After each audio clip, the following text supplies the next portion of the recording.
everybody, good morning and welcome back to Reaper Pro Tips with me, your host, Anne, and disembodied hands, Quindy, Justin, and John. How is everyone today? Sorry I'm late. We actually are, one of our paintings came. Not both of them, but one of them came today. The other one, they had to switch the frame, so it's taking a little longer than it was supposed to, but yay! So our new painting is now hung. And I can show you a picture in a second. It was the one you guys liked better anyway. We're going to do Wizard today. Wizard! We're going to probably layer. We're going to probably keep working on his blues. Maybe we'll map out kind of what we want to do with the blue here. I think maybe making alternating colors was a good idea. I'll think about it. I want to figure out what his sash is too. Hey, thanks for the resub, M. Fontana with the 26 months. Dang. Let me see if I can... Sadly, the window makes it very dark here on this picture. Let's see if I can get it. It is very dark. Let me see if I can punch up the contrast here. Hold on. With the new technology. Yeah, there we go. That makes the outside look really white. But here, guys, here's our new painting. It's the nightscape one that you guys really liked. So San Francisco at night with the cool headlight reflections and stuff. And it's right by our big window. We have floor-to-ceiling windows in our main room, so yeah, so that's our new painting. Woohoo! Yes, we have another one that's a morning scene also in San Francisco, Cornico, that goes with that one. And that one is, it was in a different frame, and since we wanted them to be a pair, they're reframing that one for us for free, which is really nice. So yeah, so I'm very excited. So I bought a steak tonight. I'm gonna make us I have a very nice looking New York strip to make us to celebrate our new painting. But yeah, David and I really like to go and just look at galleries and stuff. And usually we just window shop, but we really, really, really, really liked these paintings when we went down to Carmel last week. So we did a purchase and now we have pretty paintings. Finally, because that's a huge wall. Like that's the biggest wall in our house. Hold on.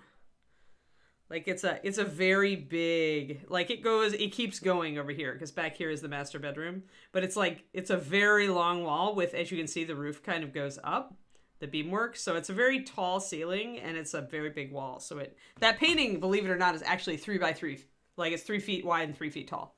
So it's a very large wall. And that is, it was hard to find something that we liked that fit the space. Because we'd always see something that was too big, or we'd see something that was way too little. So, yeah. So let's do dude here. Now that I have those bottom parts layered in, and we have more of a sense of that blue, I feel like, yeah, exactly. That's like, I always just, when I was in college and after, I just got prints, right? Prints from my favorite, like I have a Larry Elmore print and signed to me. Which is cool, but it's nothing like owning an original. And David always bought originals from artists that, that weren't like super famous. He would just see a piece of art and he would support the artist by buying the original because he really likes original paintwork. And since like dating him, I've gotten to really appreciate having the original art. It just makes such a difference. Like the print never quite does it justice. So yeah, I'm with you, Cornico. It is really nice to support the artists. All right, let's see here. Like in mini painting, I suppose that would be like owning the original green and painting it. Owning a first run master resin and painting it. They used to do that actually. Now that I think of it, when I was first doing stuff for eBay, being able to say that the miniature that you had painted was actually like a master, a metal master, actually would get you slightly more money on eBay. Because it was intrinsically then thought to be just a higher quality cast because it's the first iteration. So it's interesting. So there was kind of a thing with metal anyway about that. Nowadays you probably get more like the limited run resins that are the first limited run or something like that for resin. But it's weird. Our art form is odd. Most traditional artists don't know how to classify us. All right. I keep wanting to maybe do some interesting colors here. I might screw around a little bit today. Screwing around is fun. Do I think that would... Yeah, maybe. I'm just grabbing some colors because I'm like, that's a little bit too bright. And I want a dark blue, and I want a dark, let's do that. No.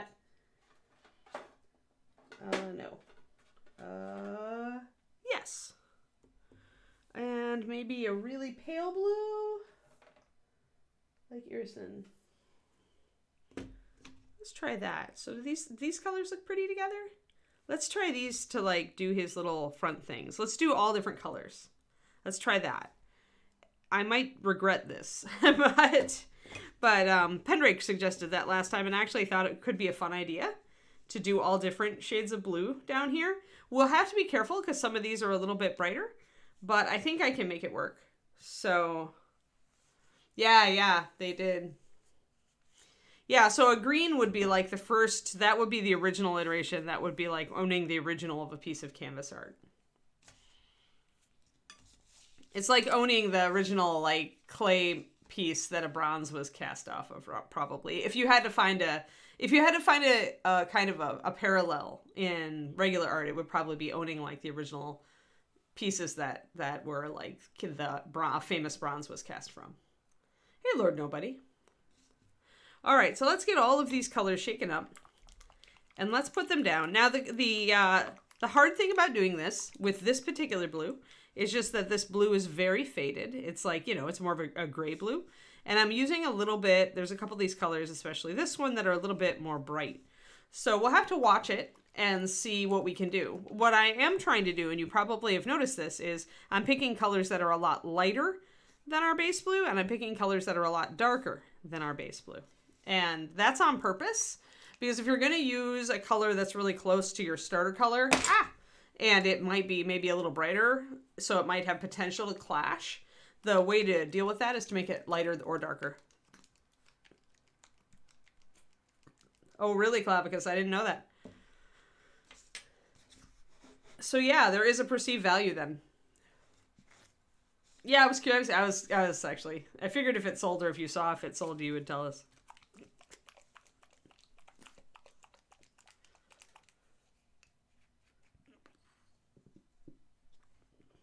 All right, so shaking up this deep ocean, one color. Some of we might be able to highlight and shade some of these with other colors too, with other of these colors, and maybe be sneaky about how we're doing it. But I figured we would do some interesting stuff down there. I own one original green, and it was the green that Werner sculpted, that Jennifer got sculpted for me, my WoW character. A female dwarf. Do I have her here? Hold on, I thought I'd gotten her out. Thought I had her up top. Maybe I might have moved her. Oh, there she is. So a long time ago in a galaxy far, far away, Jennifer Haley, as a thank you to me for all that I was doing for the hobby and ReaperCon and painting contests and all that stuff, and the paint line, essentially cashed in a thing she had with Reaper Clock, or with Werner Clock. He said he would sculpt a mini for her. She cashed that in to do a piece for me, and then got it made for me and got a whole bunch of painters to paint it for me in different color schemes. And it's my Vitala character, which my initial eBay moniker was. So yeah, she's a dwarf priestess, and she got John Bono to, like, because he played WoW with me, she got him to secretly take screenshots so that Werner would have reference material, which means I'm actually wearing all sorts of different gear because I was running them through a dungeon. So I was the high level character, like wearing all sorts of crazy weird stuff to nuke them through a dungeon. But yeah, so this is Vitala, and I just started her hair. That's the color her hair is in the game. But if you look on CMON, on Jennifer's gallery, you can still find her version of that model, which was done in purples. Yeah, Werner does the best dwarves. And so I feel super special. That model has never been produced. Ron keeps bugging me to let Reaper produce it, and it's a no, because it was a gift. And it's not, it like makes me feel, it would make me feel really bad for, like, to give it to Reaper to make money off of when it was a gift to me. So it's not, the only way you can get one is to be my friend and ask me. I do have a few extras, and I do own the mold, so I can have more cast. And I probably actually need to do that next time I'm at ReaperCon, because you know, if as metal starts to give way to plastic, I assume that Reaper will always have a spin caster, but you just never know. So I should probably get more made while I can. Right now there are only about 2 dozen in print. Like it's a limited run of like 24. Thornwell. Oh, I think she's perfect, Shadow Raven. I mean, she was based, and it isn't Werner with the buckles, by the way. It's Izzy. Like, most of the stuff you see with tons of buckles that Werner has sculpted was based directly on Izzy art. So it's only partly Werner, and I think Werner got part of his liking for buckles from Izzy. So, but yes, so that was probably the nicest gift I've ever been given.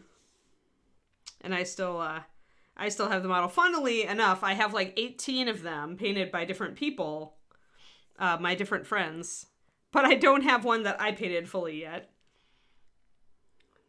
As we mix up these colors. So the colors that I want to use to kind of play around with on these little individual cloth pieces.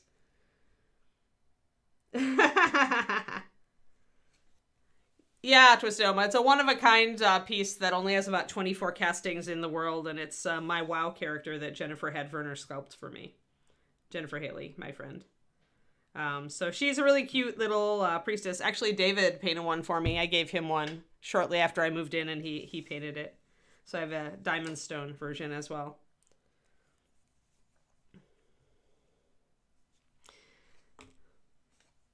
Yeah, I did think about painting mine and then actually offering it for sale on the Patreon, because that would be a really, really rare, like I said, there's 24 of those suckers like in existence. So it'd be super rare, never released, private only.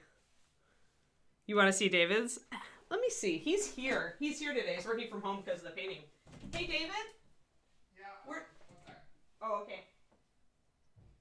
Where's your Vitala that you painted? Oh, okay, you got it. You were listening. Okay, cool. Hold on.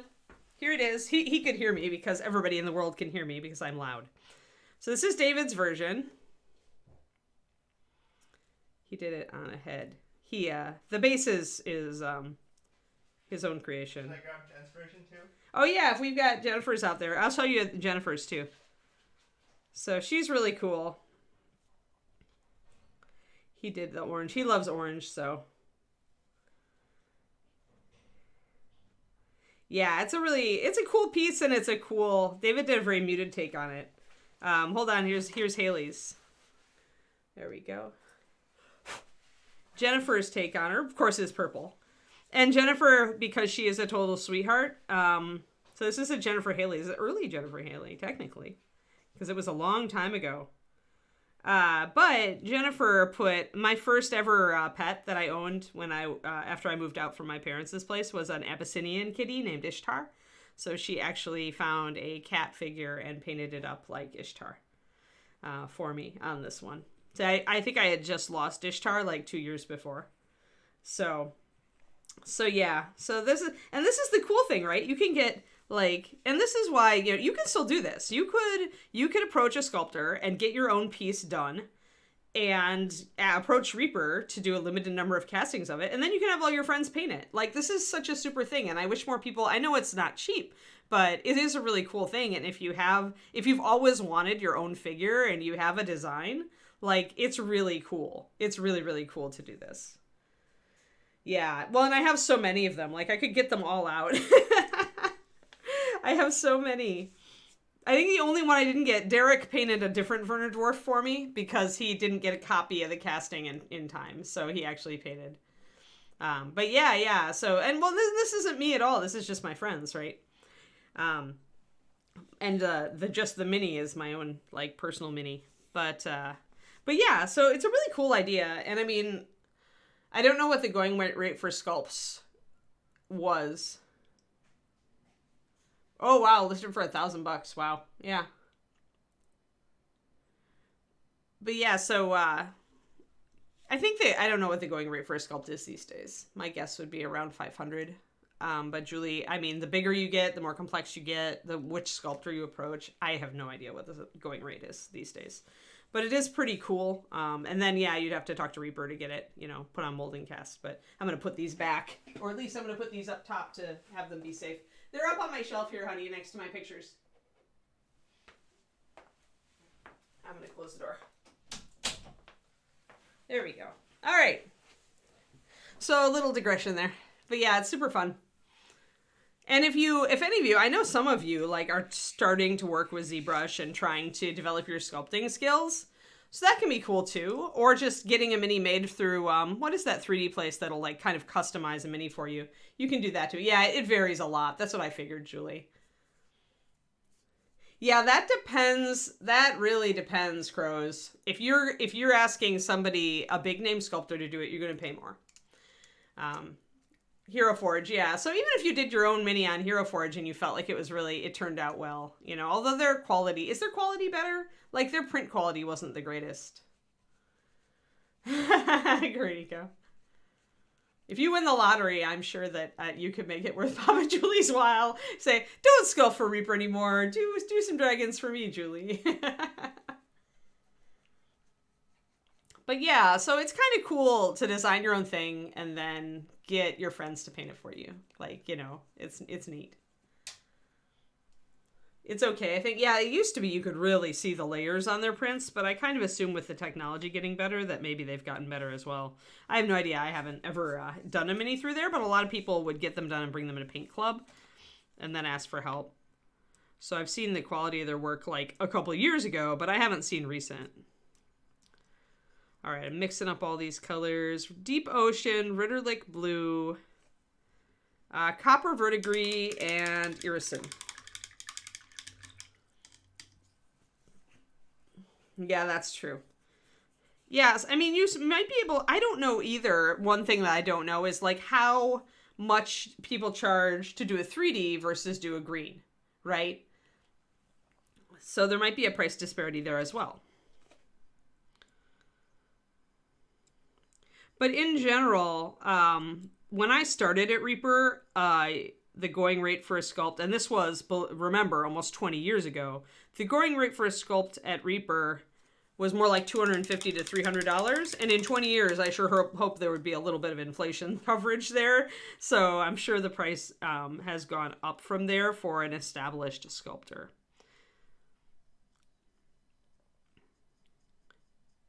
But it probably depends a lot on who it is, how simple the design is, how fast that sculptor works, whether they're paying their mortgage with their work or, like, it really depends. Probably, yeah. I don't know, Ron. Yeah, I mean, Adrian might like to go to Scotland. She might talk him into hunting you down. Oh, thought about selling your green originals when you downsize? Yeah. It would be interesting to see. I think what would be key there, Julie, would be promotion. Would be really getting the word out that you were going to do that and starting to get the word out at least 6 months in advance to the community so that people were kind of like had time to save up, were kind of primed to do it. So we're going to try some Deep Ocean here. This is teal and blue will clash, absolutely. So we're going to have to work with this to make it work. But I have hopes that I can make this work. I'm going to do a whole bunch of different panels of different teals and blues next to his blue cloth. And we're going to try this clashing badly right now. And the reason is they're so close. But I have hopes that I can make this work. So we're going to keep working with it and see if we can as we talk about all this.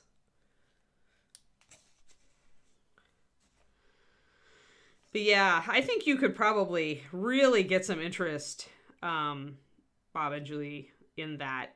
But promotion would be key. Like, you'd have to find a way to reach, like, look up forums and stuff where some people really gather who especially if you've got some of the old classic stuff that they would just love to own. I bet you could find some serious collectors. Because I know there are people who collect, like, the old Partha and Grenadier stuff. I don't know if you've got that stuff, but if you've got the greens from some of that, I bet people would be super excited. I am going to do another teal over here. This is Copper Verdigris. It's much, much brighter than that Deep Ocean.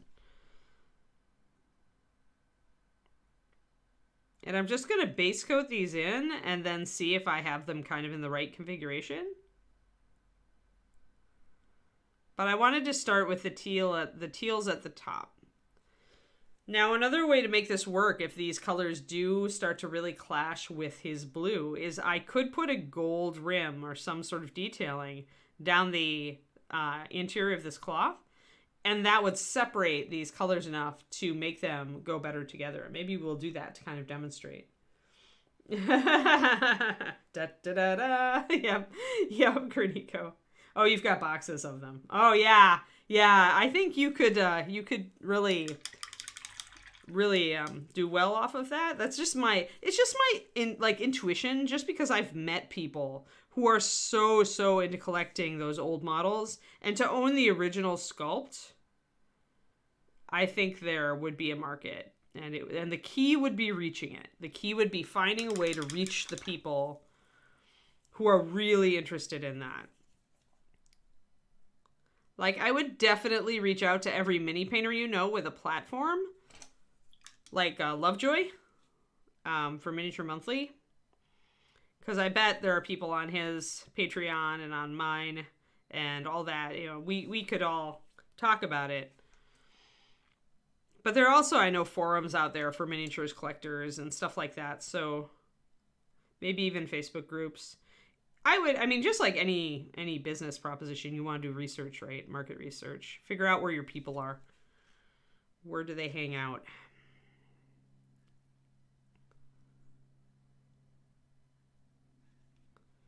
All right, so now dark blue. I'm alternating light and dark on each side, and I'm trying to make this all work. Yeah, I can see Ron going after Graniko. Like, the little map would flash up with the little X's to show him traveling across the Atlantic, just to make Graniko nervous before he showed up on the doorstep.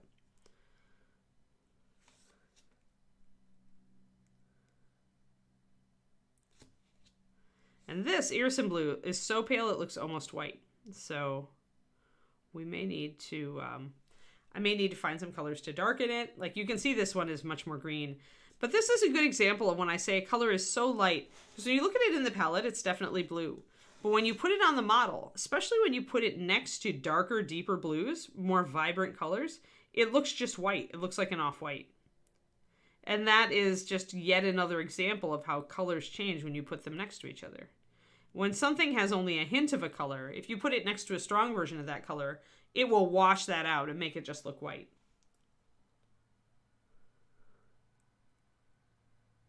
Hey, Son of Bob, thanks for the Prime sub.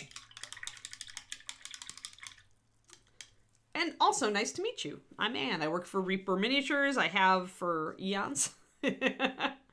I have worked for Reaper since 2003, so it's coming up on 19 years in April. Travel via Red Dot, yeah. Yeah, well, they mentioned Raiders of the Lost Ark Shadow, so that's why. Oh no! Joy of Vex was listed as Reaperland? Make a note, Reaper, or Quindy, and poke somebody about it. That's not good. Because I need to find those Joy of Vex VODs, so I don't want them to be mislisted, because I've got a Vex, and I need to learn how to use it. And there are holidays coming up when I'll actually have time to play with it. So yeah, relabel that VOD so I can find it. Is everything just defaulted to Reaperland? That's what I'm starting to wonder. Like, is Reaper John actually just letting all the shows be listed as Reaperland so he can be like, oh yes, I do Reaperland for Reaper, and everybody can go, ooh, there's so many of those. Oh, okay, when it goes to YouTube, the title will be changed. Oh, I see. All right, cool. So if I go to YouTube, I can find all the Joy of Vex. It is vexing, except it's not just vexing. It's also other shows. Greens are very solid and stable, may darken with age, and may have some damage from the molding process, but can be repaired. It'll all come out in the wash on YouTube, is what I'm hearing. And then we'll put this one down at the bottom. Although I'm starting to think I should go on blue with that. Yeah, maybe I should go on blue with that. Maybe I'll do both. I'm thinking. But I kind of wanted this aqua down here, so we'll see. Maybe I'll shade the aqua with blue. Maybe I'll do a blend. Yes, in the end, all will be Reaperland. That's John and Dave's evil plan. So we're gonna shade that. I'm gonna use this Verdigris blue to actually bring in a shadow and do kind of a blend. I'm gonna create a different look for that little bottom one.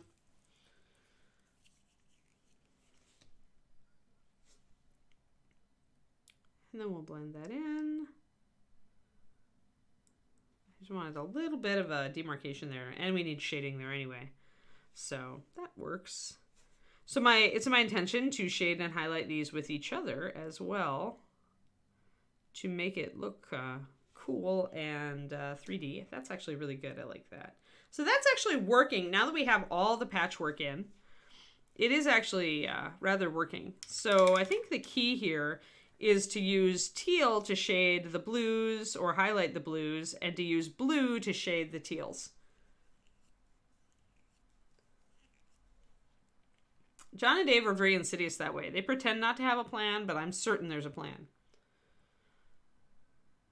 All right, so let's see here. So let's try that. Let's use our Irison blue to highlight our deep ocean. Actually, I think I want to darken that deep ocean with one more layer. Deep ocean's a little translucent because the pigments in it aren't super high coverage. So also putting on another coat also allows me to wet blend if I want to grab a little bit of Irison blue and kind of try this out. Although the Irison is very strong and very white, so I think I might, to get a good blend, I think I might need to thin it a bit. That's the nice thing about putting down a base coat. If you're going to be wet blending, you can really thin your wet blend paint if you've got that base coat down first. Whereas a lot of people will use thicker paint to wet blend and just put it down, not even bother with the base coat, just make that their base coat. But I personally feel like I get a little bit better blending if I am working with thinner paint. So I like doing it this way. So there we go. So we brought in some Irison blue to highlight that. That looks very nice. So let's, this is an aqua, so let's use Verdigris blue to shade that one.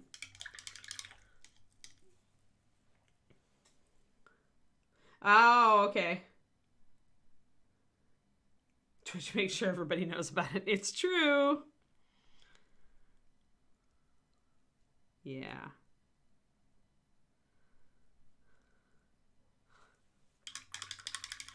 I've been weighing the pros and cons of various hair colors for this guy. If I go pure white with parts of his hair, it is going to bring his skin back into line so it doesn't look so ghastly pale. I'm also thinking about just glazing the skin with slightly more warm color, but I'm still thinking about it. Alrighty, let's get some Verdigris in and do a shade. This again is Copper Verdigris. It's a really nice aqua color. Here's our palette. Deep Ocean, which is 9076, underrated color. Definitely need to order lots of this one. Copper Verdigris, also underrated color, 9304.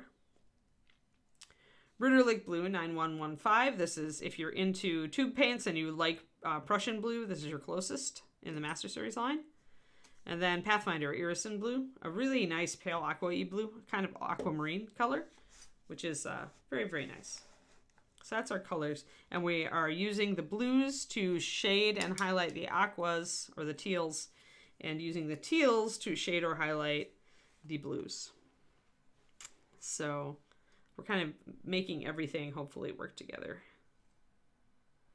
But like I said, because unless I can gray out this teal, because this teal is so close to this blue, it is going to clash unless I do something along this edge to break them apart. I could also do a very dark shadow here, bring the Deep Ocean really dark by shading it with like Nightmare Black or something, or Coal Black, and that would help because it would push it a lot darker. So there's various tactics that we're going to use as we get closer to the end of this to try to make these colors work together better.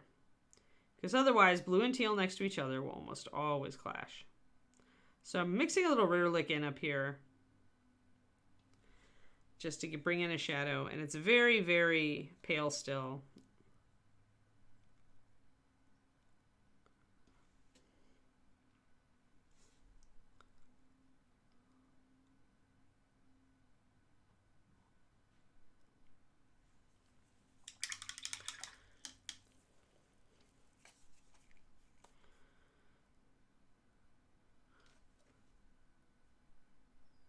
Just going to do some wet blending to bring this in. Gotta keep an eye kind of on where my highlights are. The cloth's all scrunched together at the top here, so I kind of want to come in with my verdigris and highlight those areas, and then I can bring in a sharper shadow up at the top there. You can kind of see the outlines.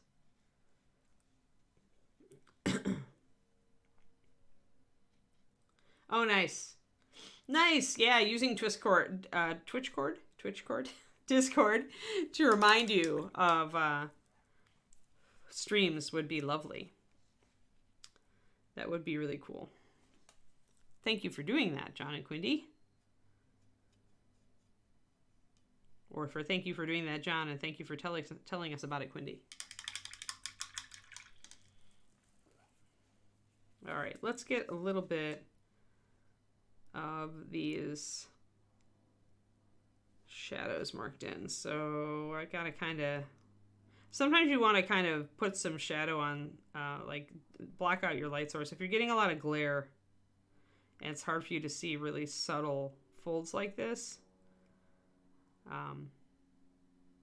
then kind of like I'm holding my hand up so it's blocking the light from my big ring light so I can see a little better.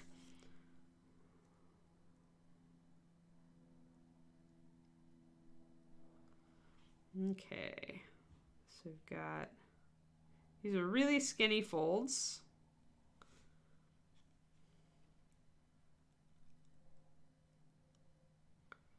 And I'm just kind of trying to bring them in enough so that they'll show up. And I'm going to bring in my aqua.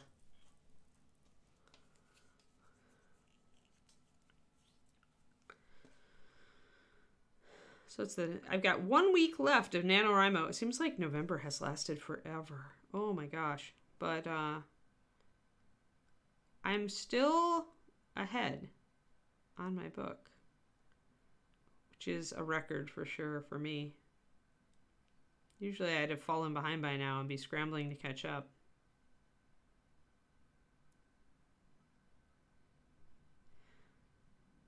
This is my my just for fun urban fantasy book with the protagonist who's not in her teens, like actually in her 30s, still living at home. Her family has been cursed by leprechauns. That's it. That's what my book is about. It's a terrible curse too. I tried to think of like a curse that would be really, really awful, but not like anything standard like fairy tale.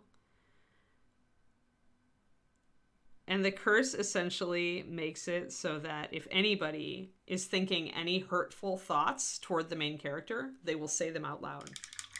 It's a terrible curse. That was the worst curse I could think of. Because, you know, we all suspect that people are thinking bad things about us, but if they were cursed to actually say them and we had to deal with that for our whole life, can you imagine? Oh. Oh, it was good, Twisted Oma.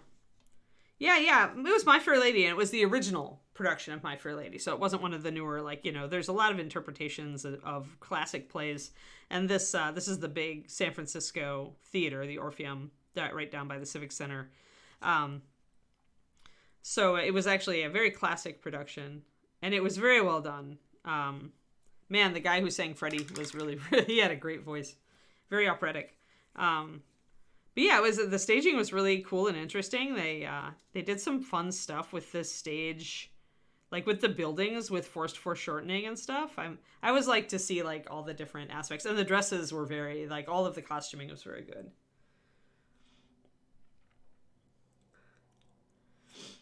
Well, leprechauns were originally water spirits, as I recall, and they were not entirely like nice things. Water spirits tend to be not as benign in Celtic folktales. Like earth spirits, like brownies, a little bit better. Like, as long as you placated them, right? So I've always kind of felt like leprechauns were just kind of a little crazy, so I thought that would be a good one.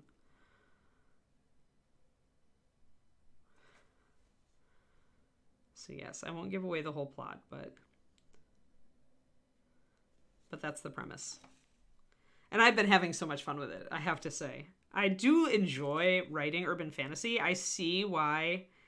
I mean, the nice thing is that on the human side of things, you don't have to build the world. The world is built, right? So it's a little easier, I think, to write than if you're creating a fantasy world from scratch, like my other books.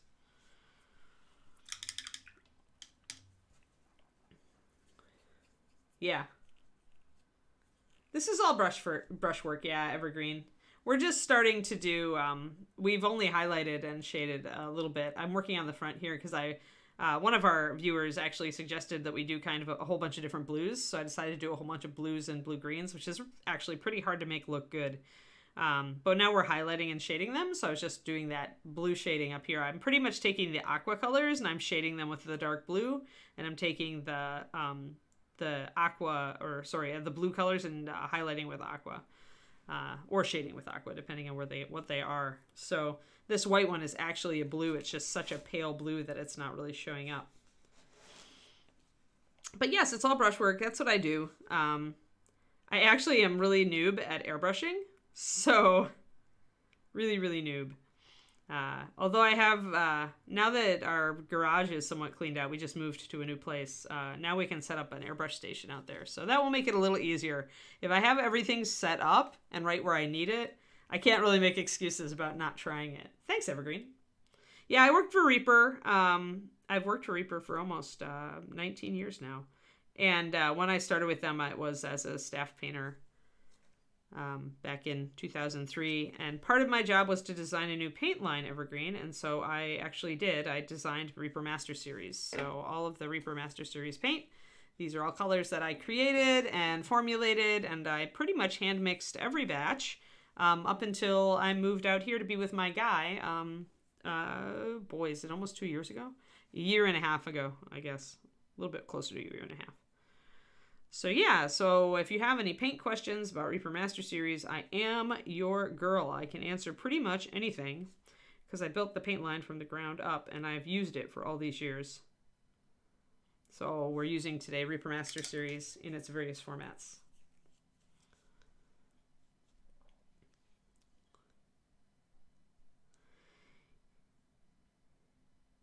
Yeah. Yeah, it can be hard. I mean, anybody, if you guys did my, I was doing my own my stream game for a while there because I was lonely during the pandemic, but we were doing a D&D game and creating a city. And we're also creating kind of the world, right? We created different cultures for elves and dwarves and orcs and everything. And it is hard because you need to make it, if you're going to use traditional fantasy races at all, you need to make them recognizable, but you also need to make them original. Like, you need to tweak them enough that they feel fresh. And that's, I think, where it gets very difficult.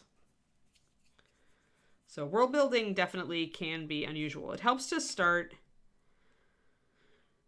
with the meme in mind. Start with the, what's the stereotype? And then think about ways that you can go against that stereotype with still having elves be recognizably elves.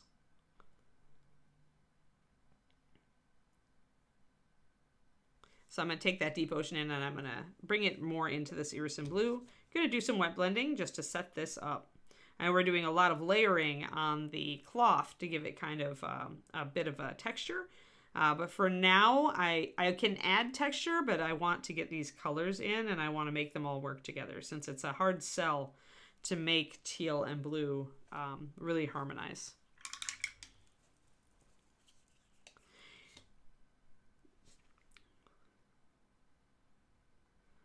So yeah, again, it's like the best way to springboard and to create human cultures is just to start with, okay, an Irish culture, but then think about, okay, how can I twist this? Like, let's take something that everybody thinks is Irish and let's think about, like, totally changing it. Like, go opposite with it first, or then go a little bit sideways with it.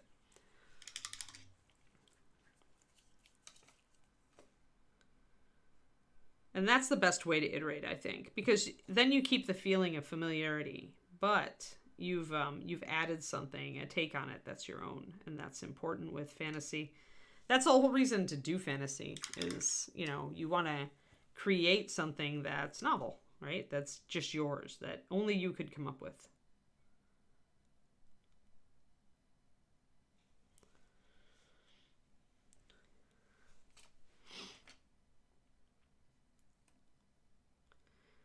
Because if you just use the same old, it's going to be the same old. Which, you know, if you're doing it for a D&D game, it makes sense to have the tropes. It makes sense to, like, give people something familiar to work from, especially if they're going to be creating characters with those races. So you can't change too much, or they won't have a kind of a point of reference on how to play their character. But if you're writing stories based in that world, then it pays to go a little against the grain and come up with something that's a little different, so that you catch, you know, people get it there. You get their attention. They're like, oh, that's different. It's not just another.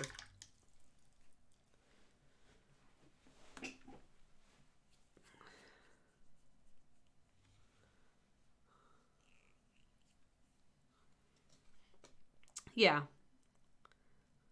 I think, like, making for me, what helps is making a list of, like, the key things, like 3 to 5 key things about said culture, and then choose one to totally flip, invert, go sideways on, and then come up with why is the culture different that way. And that usually is enough to, like, set you off on a whole new, like, mind trail, brain trail. All right, so we've got our aqua, we've got our blue shading up here, we've got our aqua shading down there. Let's bring up our highlights on this dark blue with some teal. And then we're going to tackle this teal and highlight it with blue in a bit. This is coming together pretty well, though. It's actually kind of pretty. It's an analogous color scheme at this point for at least the blues. Although the face brings in pink and, you know, fleshy colors.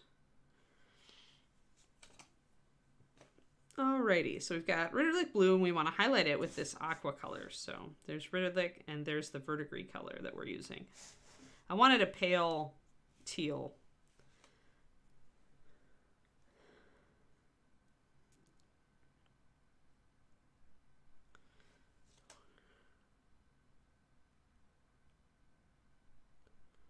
But yeah, world building is my shtick. I love doing it. It's fun. It's fun to take things and imagine how they could be just a little different and interesting. So there's the teal coming in. I want to get that part and that part. I'm just going to block in those lines. Then I'm going to mix a little bit, half and half here, and start doing a little bit of wet blending. The problem with just, like, kind of bringing in these little lines of highlight is that they dry almost instantly, so you aren't going to be wet blending those. But you can paint over it with the blue and then come back with a mix and work back and forth that way. And you can add water.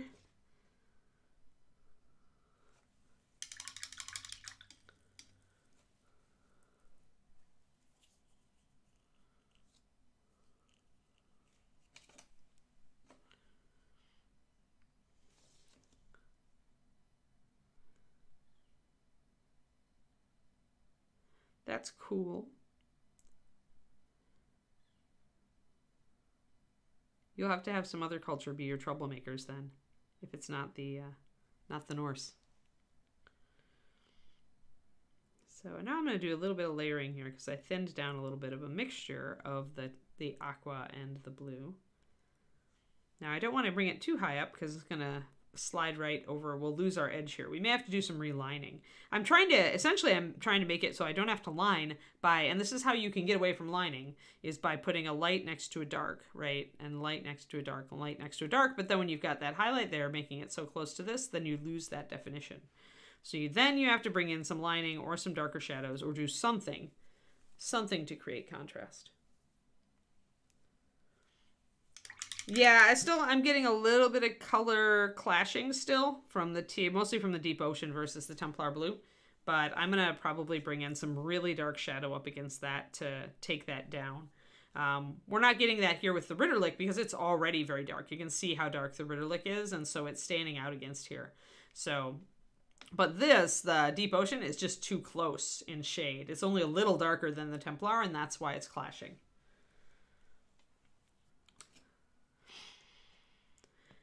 All right, let's see here. I feel like I need to thin this verdigris a little bit more so I can bring it in as a highlight, a layered highlight. So I'm going to thin it way down.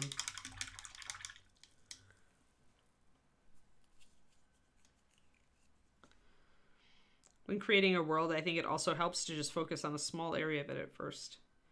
Chances are you're only going to be, you know, in a small area to start with anyway, and that gives you time to organically grow it.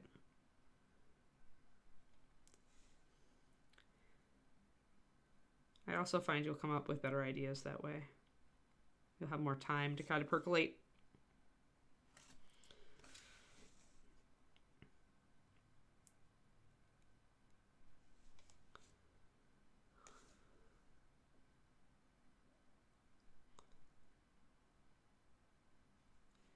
Alrighty, so getting some of this brushed in. That's starting to look pretty nice. I do feel like I need a darker line. But yes, he is Darius the Blue, so even though this is difficult, it's difficult to make these work together. Because of when colors get close, they get very prone to clashiness. But it also was an interesting idea, kind of like almost like stained glass kind of idea. So it's turning out okay. I still feel like it needs a little work.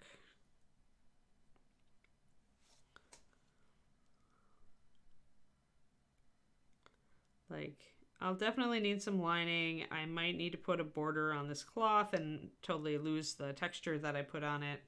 I definitely need a shadow here. I'm losing, like you can see, this just blends together. We don't want that. So I'm going to grab my liner color. I'm going to grab brown liner, I think. If I can find it. I've been like putting all my colors in different places lately. It would, except we're going to have gold trim on the bottom too, so I'd have to make it different. I'm kind of brainstorming on how I would make it different at this point. It would be freehand of some sort. But I would want to make it not just a strip like this, because there is sculpted detail here where there is not here.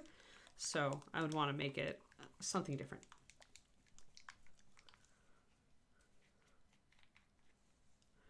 Let's see here. Brown liner.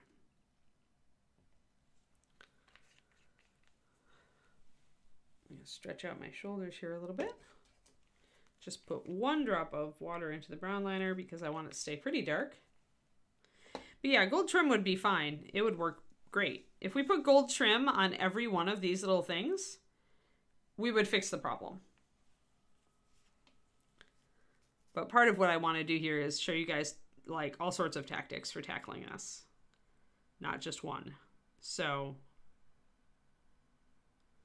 making light dark contrast is one. Bringing in more lining, so you have a lining of a different color specifically, so brown in this case instead of doing blue.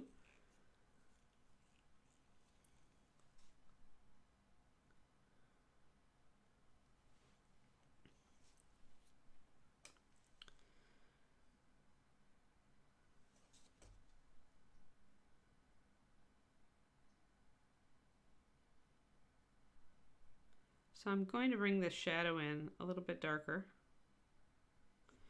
And bring it out a little bit. Just adding that line already makes these two play perfectly together. So you don't even need it there.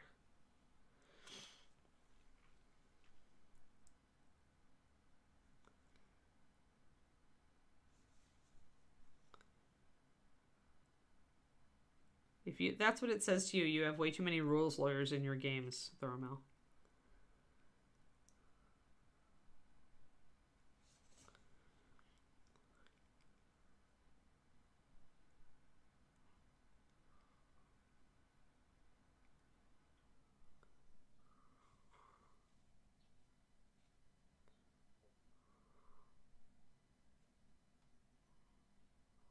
So I'm going to add a darker shadow underneath that to separate out the teal and the, see it? There we go. So the teal and the blue now will have a nice dark separator. And all I'm doing is using this brown liner to just introduce a new level of shading to separate out everything. And it's going to allow us to make this work together without putting that gold trim on if we don't want to. We still could, and we might, but just to give you guys more than one tool when you get clashing colors and you want to push some contrast, grab a shadow of a different color. In this case, using brown with instead of using blue liner, and bring in that dark shadow. Especially when it's overlapping cloth, it's very easy to make that look right. See? And it lets you kind of suggest more folds. And with that overhanging cloth there, see? And now these work together better. Because I've got that differentiation. I've got that. I pushed this darker by bringing in this shadow.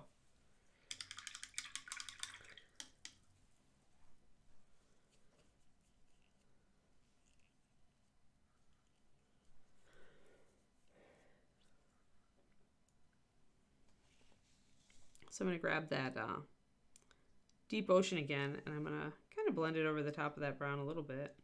I don't want to lose my ocean. I want to keep that nice dark teal. But that's already looking better because now we're pushing it darker with that brown liner. We're pushing that color darker so that it's more on a par with our Verdigris down here that we pushed lighter because our highlights got very, very widespread here. So I'm going to actually glaze that down a little bit.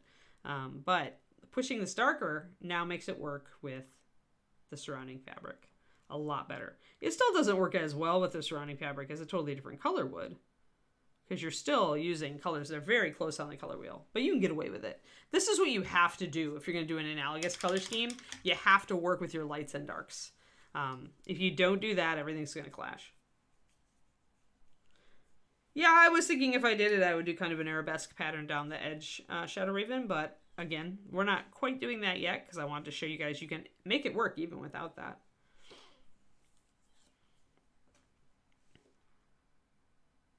But I don't like the idea of a pattern down the edge just because we've already got something sculpted down at the bottom. So if I do something here, I'd have to do different than I did down here. And so I have to stop and think about that and think about what I would like to do,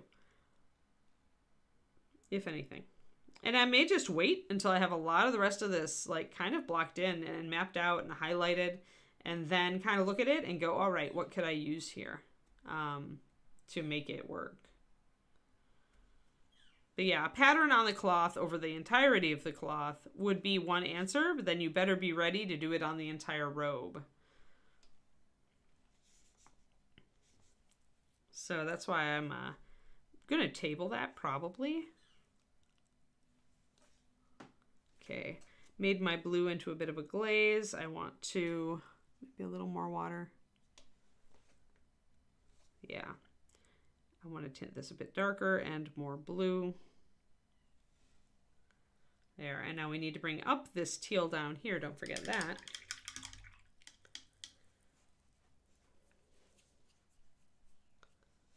Moon and Stars is so predictable.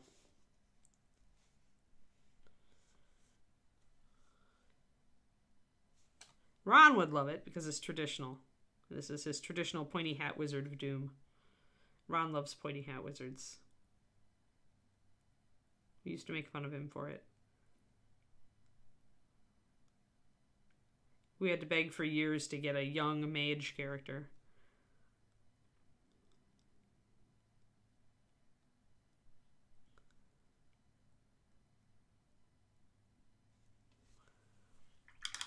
Got a little bit messy with the lining there, so get the water and scrub it out. Huh. No, we're not going to play for the leprechaun theme.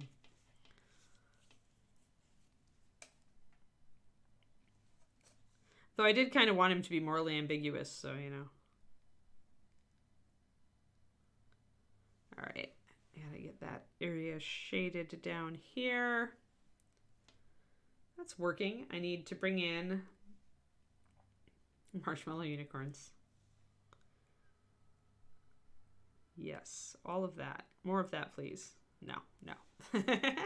So bringing in that brown liner to shade down here on our teal, just like we did up here on our teal. And I'm going to bring up the edge there. If I went arabesque with the design down below, I'd be doing the arabesque on the hat as well.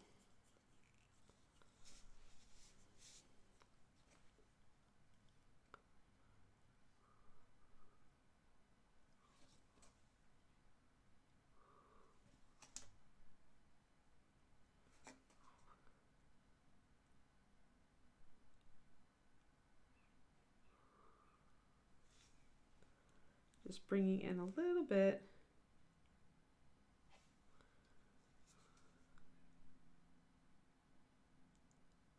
The only snowflakes in my neighborhood are artificial ones.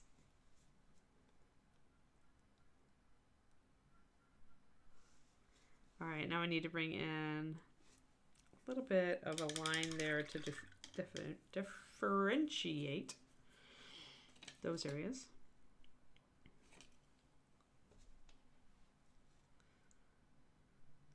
It is almost Thanksgiving, so soon we actually have Christmas lights. And we're getting an actual Christmas tree. You know how long it's been since I've had a Christmas tree? Years and years and years and years.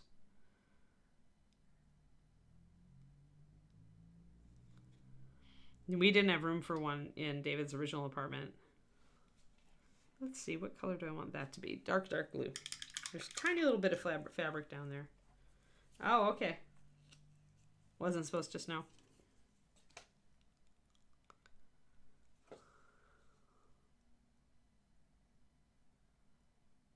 I like snow for, you know, the first 2 weeks. Then I want it to go away.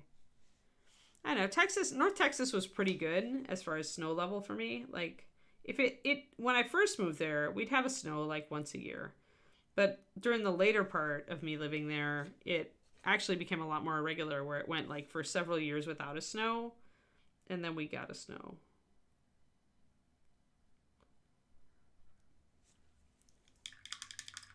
Now, of course, there's no snow unless I drive to the mountains, which are given, not far away. Now, I did not line underneath these guys, so I'm going to do that.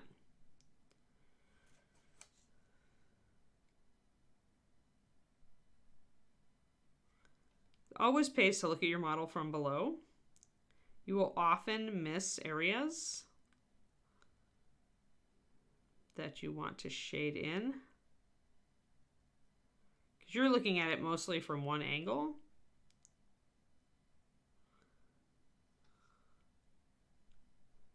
And it's easy to miss spots.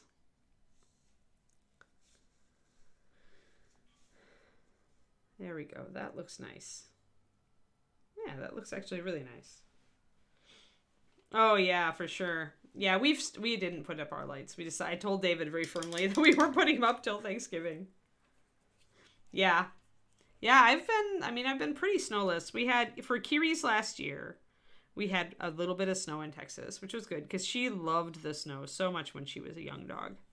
So she got a last dose of snow before we moved.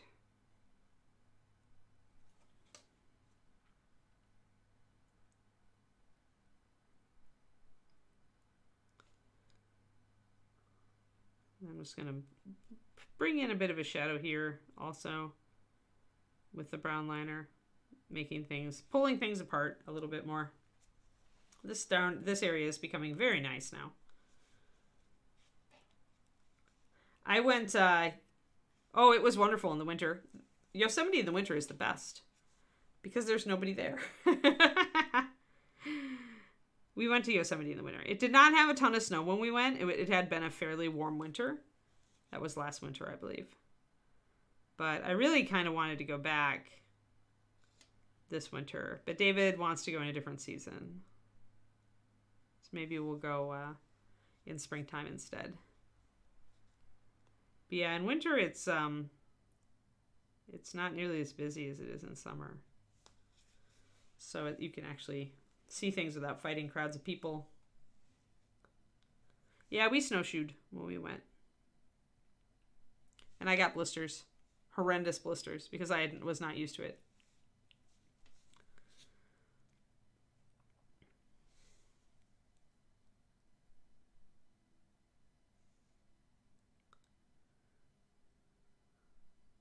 But yeah, it's a beautiful park in the winter for sure. That's where I got my perfect picture. Like, I managed to get a perfect picture of Half Dome with the reflection and the water underneath. All the professional photographers were like lining up because it was apparently a shot that was really rare. Yeah. Let's see, where is it? Let's see if I can find it. Would have been in 2020 or Would have been at the end of 2019. Ah, there we go. Where is my pretty, pretty half dome picture? There it is. So this is the one that I got in the park. Here, let's go back. So that was the scene on the day we were there in the winter. I got the perfect reflection. Apparently it is quite rare to be able to get the sunlight on the dome with the reflection in the water. Like, all of the pros were like getting out of their cars, like, and like setting up their super cameras. So yeah, so we got a really good shot there. I love the blue shadows too, and how you get the blue shadows in the water. But yeah, it was perfectly still. So you get a really good shot. So yeah, it was beautiful when we were there. I had such a good experience there in the winter. And I took lots of rock pictures for dioramas, guys, because you want rock pictures when you do dioramas, so you know how to make them look real. And lots of like old tree pictures. Same thing. But yeah, we got some really nice shots of the valley and everything. It was just like it was a beautiful time to be there. So I would go in the winter again and like, boom. Yeah, I know, right, Kariniko? It was even weirder to be there and see this was the perfect prettiness. It was actually right when we came into the park too. Like, we came into the park in the evening and the lighting was perfect, and we stopped right next to that bridge and got out to look, and there it was. And sometimes you have serendipity.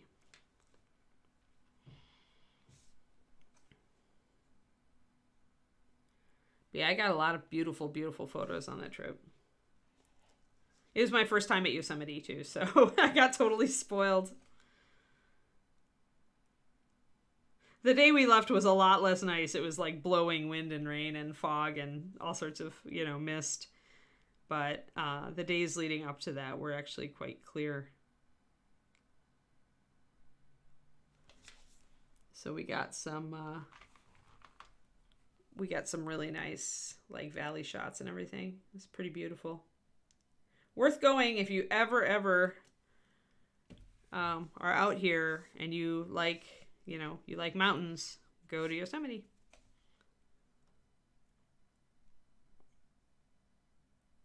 Highly recommended.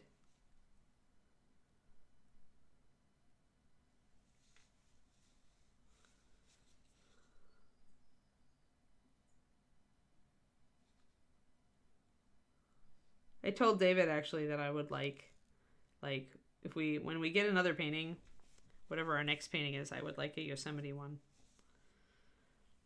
Finding the right Yosemite one is hard. He doesn't like landscapes that are too perfect. Let's get close again. All right, so this is set up actually very well. We've got enough contrast. We have a little bit of, because these are all overlapping and because each one overlaps with two others, we do have a little bit of dark together and we do have a little bit of light together, which is just unavoidable when you're trying to alternate colors. I think we need to bring this blue up a little bit more because it's not looking very different from that. So I'm going to highlight it a little bit more.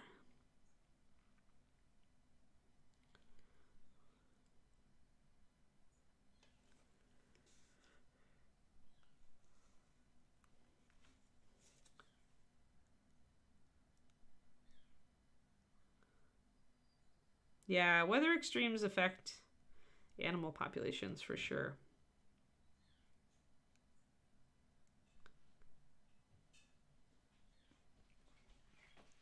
There we go. I just want to pop that out a little bit more so you can see that it's different and lighter.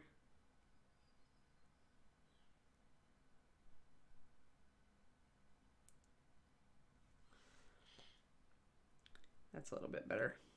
And I can darken down this a little bit more also. But I kind of like it the way it is. I think it's all right.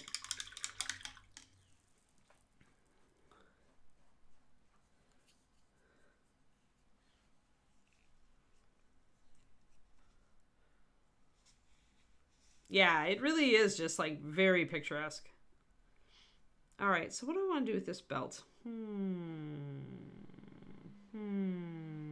I could go dark blue with it. Where does it go? Oh, I missed a spot with the Templar blue. That's okay. We'll be coming back with building our highlights up and everything, so we'll get that spot under his arm.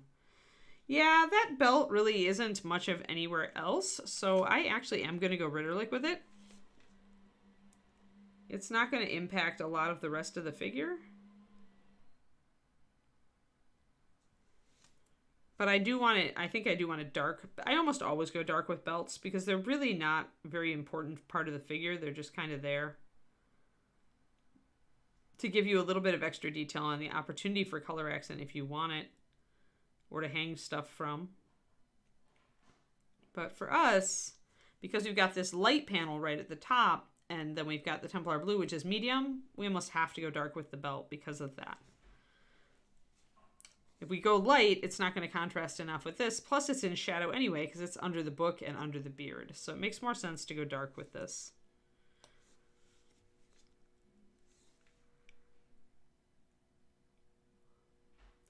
But yeah, Yosemite was glorious. It was a wonderful vacation.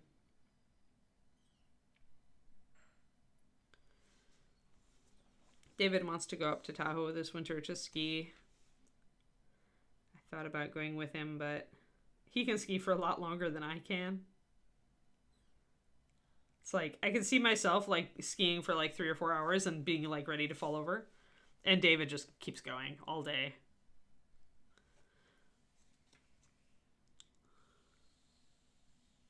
Plus, I'm such a noob. I haven't skied for literally decades. And even when I skied, I was like still a noob. So, all right. So see how that's a brighter blue? So it tends to clash a little bit with the Templar blue.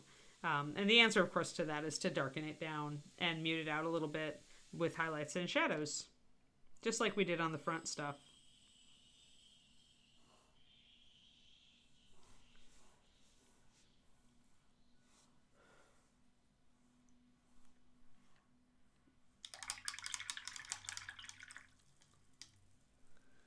Oh, yeah. Yep. Yeah, the power in Texas. Yeah, it was... Well, it showed the weaknesses of the system. Now, will they fix them is the question, right? Yeah. Yeah, downhill. David is a serious skier, Robin. He's been skiing many times a year since he was a kid. He used to go with his dad took him. So David is a very good skier. He can do like the double black diamond stuff.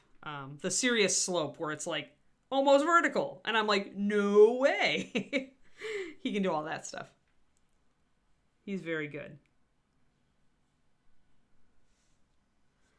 But not me.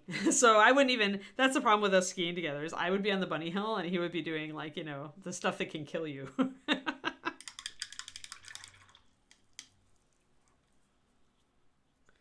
don't know if he likes... Does anybody like moguls? But he does the stuff... his favorite trip, Robin, is when they go up... He goes up into like Canada, into the Canadian Rockies, where there's like nobody. And they just have like... They like bus you in and then they cat you in. Because you have to have like treads to actually get to the lodge, and there's just this lodge in the middle of nowhere, in the middle of utter wilderness, and then they like take you up to the top of mountains and you get to ski down them. Just you and like, you know, 12 of your friends on snow that hasn't been touched by anybody other than animals. That's his favorite. So, and that's just purely natural. That's not, you know, like... All the obstacles there were made by nature. So if there are moguls, they would be nature-made. I don't remember if they do the helicopter thing on that particular one, but it's close. I mean, it does the snowcats.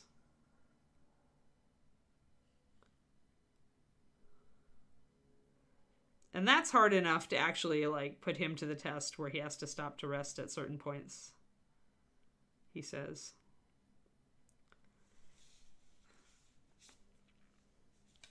Neither he nor I really are into helicopters. Like, I don't really trust them. Like, on one hand, I would kind of like to try riding in one. On the other hand, it's like, they are definitely more hazardous than planes. So, I don't know. Jury's out on helicopters for me.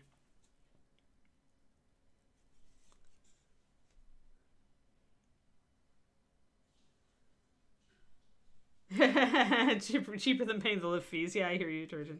I used to just do like the green. I think once I tried a blue, but I'm mostly like just a green slope, green rating skier. So I'm very, very, very noob. But I used to enjoy it. Like when I would go where I was growing up, it was just big hills, really. And I always liked kind of the solitude of it. Like even with other people, like kind of going down the slope, you always kind of like, you were kind of out in the middle of, pretty snowy hills, and it always felt like solitude, even if other people were kind of like skiing around me. It was quiet enough. I liked the quiet of it.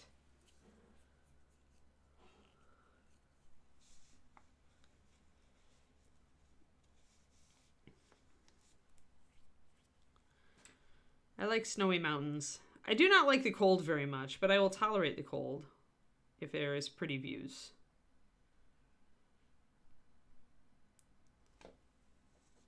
I used to have my own skis when I was a teenager and in college, but those went the way of the dodo after many, many moves, and also especially a move south to totally not ski-worthy country. Oh no, Dabber.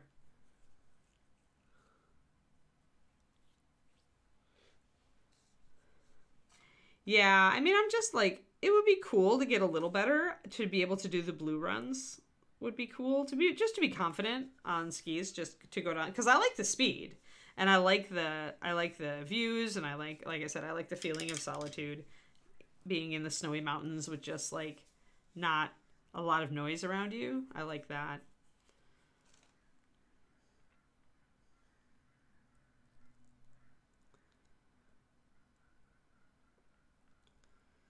But I have no illusions. I'm never getting to David's level. Like he was skiing all during his formative years, and he goes, if he can manage it, he goes at least like 6 to 8 times a year if he can do it to keep his skill level up. That's more hardcore than I would want to be. There we go. We got the belts a little bit, just bringing out a little bit of detail, and then we're going to take down those highlights just a bit because it's under the book here, so we'd have some shadows. Want to bring out the detail, but then you want to knock it back to a level where it looks like it's in shadow.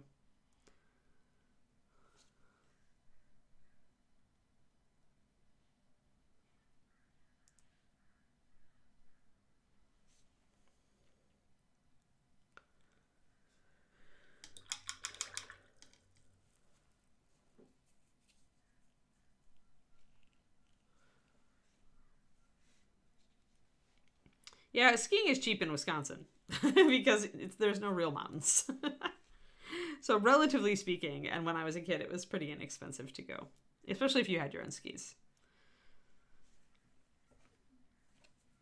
But yeah, it is definitely not as cheap out here. We'll see. We'll see. It's like I have so many things that I do with my life that it's not a super high priority. Mostly I would do it so that I could go on trips with David. And even if we were separate when we were skiing, we could still go out, to restaurants and stuff in the evening and enjoy that part of the trip. There we go. So I put in a shadow there underneath the book because you would definitely have one. And I also can use that brown liner shadow to eliminate a little bit of that vibrant blue to make it a little more muted and to thus make it work better with all the muted stuff around it.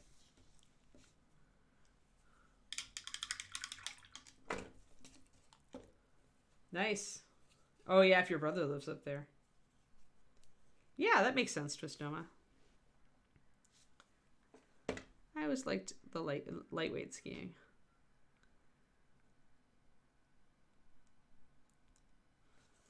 But the closest place for us would have been in Taos, New Mexico, I think, when I was in North Texas. So I just never did it. Didn't have skis anymore, so.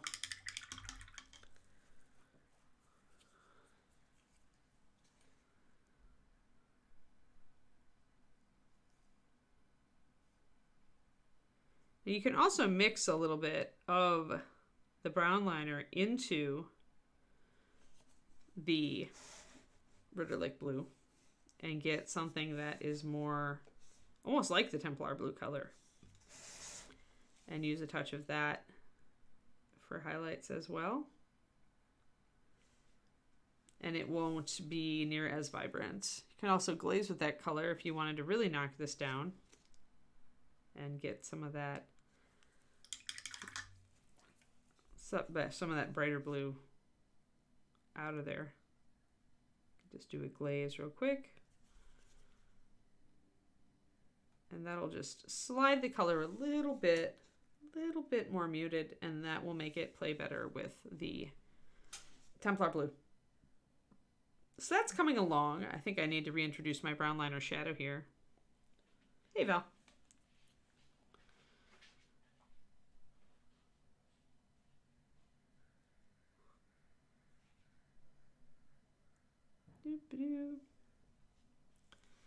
All right, so Bells is coming along. We need to get it on the other side. We're doing a lot. This is a lot of progress today. We're starting at the bottom and working up. It's the opposite from the bronze golem, right? That'll be on tomorrow's stream. Remember, we will not have streams. This stream anyway on Thursday and Friday. We will be back the following Monday. Let's see here. I want to get this area here.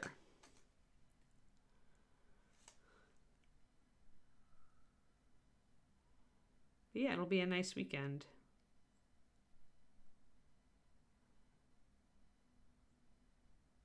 I should still be doing my personal stream on my personal channel. At least I plan to. We'll see, but I think I will be. Yep, no streams at all Thursday, Friday. Okay.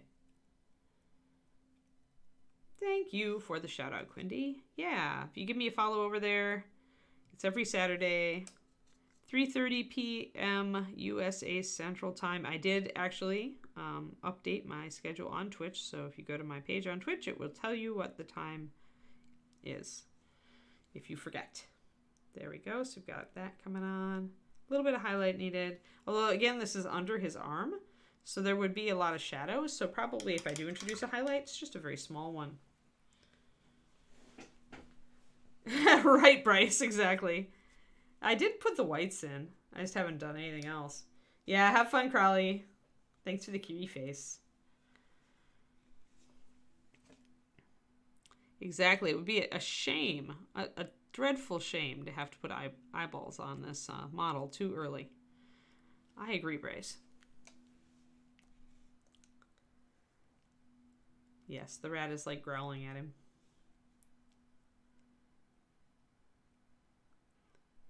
The rat thinks his casting form is terrible.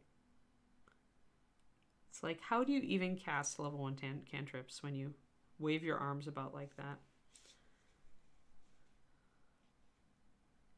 The rat is like, what are you doing, dude?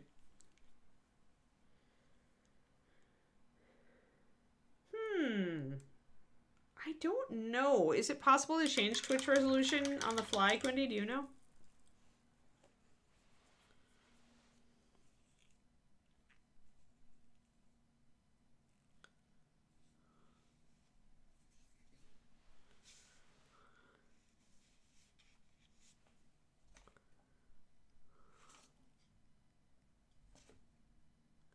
I am still somewhat of a Twitch noob, so some of these questions I do not know the answers to.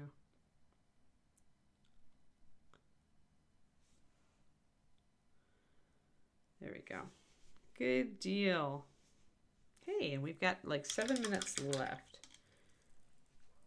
Yeah, but do I want to knock my quality down? I mean, I don't want to knock my quality down like if most people aren't having problems. Because the higher quality, the more you can see what I'm doing. And my personal stream, or do you mean that people should be able to knock down their quality versus their own setting with their own settings? Oh, okay. Hey, Roger, thank you. 15 months. Nice to see you again. Settings cog in the top right corner, but not on mobile. Oh, user can adjust to a lower quality. Okay, that makes sense. Yeah, I'm not sure. Again, I'm not sure how to do it on mobile either. I guess now that I think about it, we've done that for Overwatch League when our internet is sputtering and we need to lower the resolution to keep the action going. Alrighty. So the question is, what am I going to do with this interior of this cape? I was thinking the cape itself might be a blue-black, because again, we're going blue. We're doubling down on Darius the blue. But the interior looks like it might actually be a different color. Maybe I should go with the teal shaded with the blue over there. Normally I don't go light on the cloak interior, but in this case it could work. Dark would make more sense. But if I'm already doing dark on the cape, I guess I could just make the whole cape really, really dark. Huh. Let me see. I think I'll do blue liner. Because the only thing that keeps me from going light with this interior part is that fact that his beard's going to be coming over it. And we already were talking about maybe taking that up to white. And the more I paint in around it, the more I think it will go white. Or at least salt and pepper. So it'll be gray to white.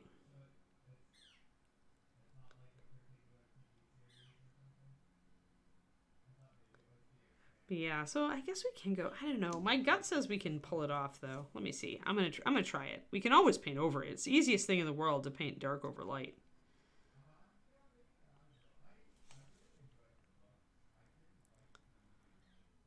It's weird to have David home today. He stayed home so that he could receive the paintings and help the guy eyeball the height.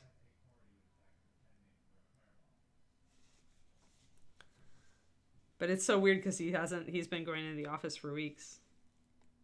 It went from the usual to being weird. I'm used to my solitude, dang it. So there's a texture on the inside of this cape, but it is so darn fine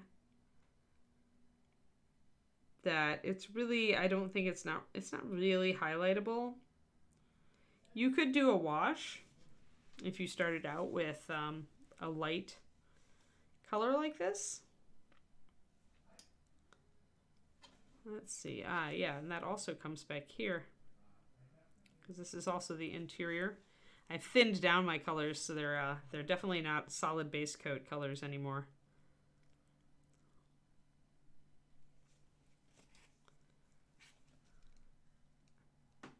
Which is okay.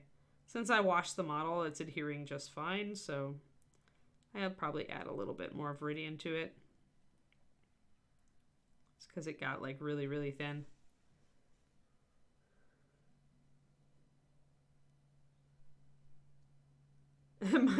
my art supersedes internet ratings. I have no idea. I do know that my camera, I got my settings are set at something, but they should still, you'd think they'd still be changeable on your end. I don't know. I'm just an Ann. The internet is hard. Okay.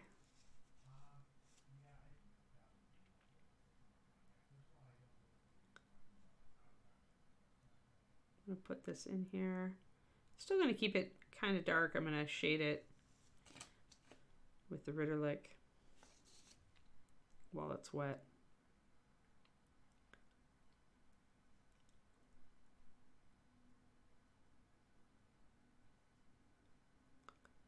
There.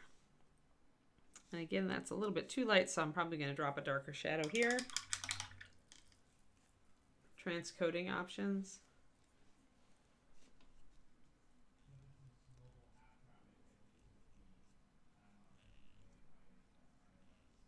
Hold on. I'll make a note. No guarantees that I'll get to it.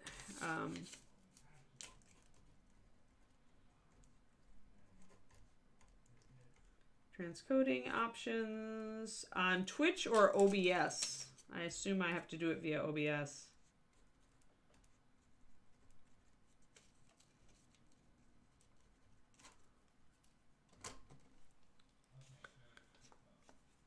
Thanks, Quindy. I'll make a note, see if I can figure it out. I am technically challenged, so it may take a bit.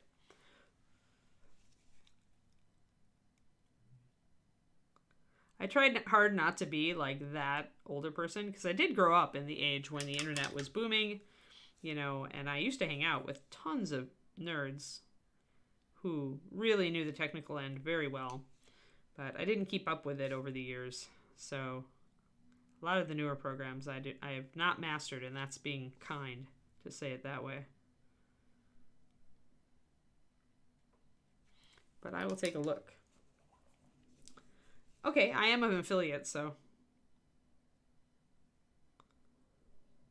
I should be able to do it then. Not a partner. I don't stream enough. Twitch is not enough. I'm sorry, Twitch, but you're not enough of an income stream to get me to stream a lot.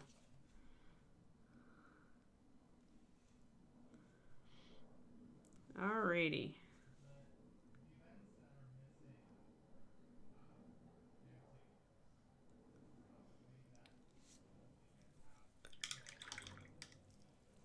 Don't want to bring in that line too hard. Back out of that. Yeah.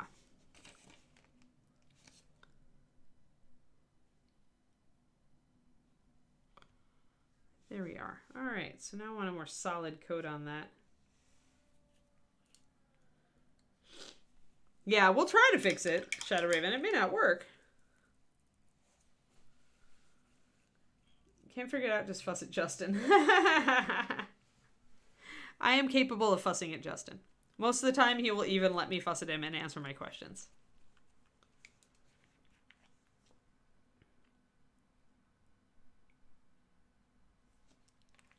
But as long as I can Google it, I'm usually pretty good. It's just like remembering to Google it, find the time to Google it, find the time to sit down and change my settings.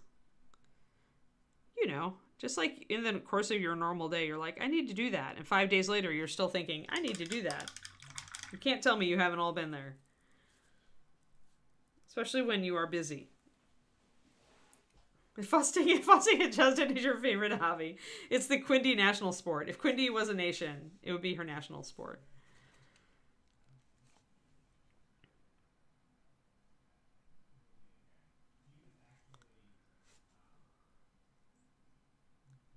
I'm going to put a little bit, I added a couple of drops to my Verdigris just to make it a little stronger.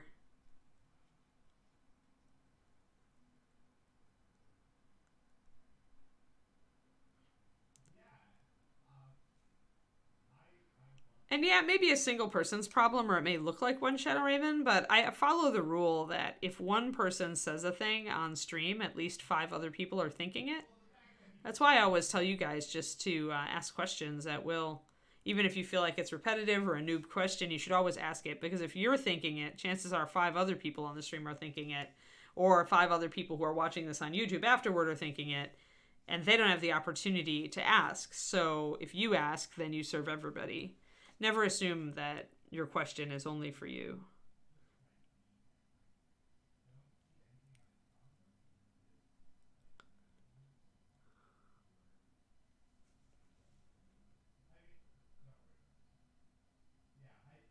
And again, I'm going to block this in, and then I'm going to bring in a shadow. And we're pretty much at the end now. We'll just probably shadow it next time. I'm going to get this base coat on.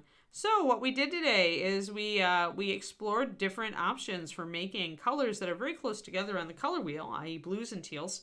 Actually work really well together on a model. I'm actually very happy with how this center section turned out. I didn't think I was going to be. I knew it was going to be difficult to make things work.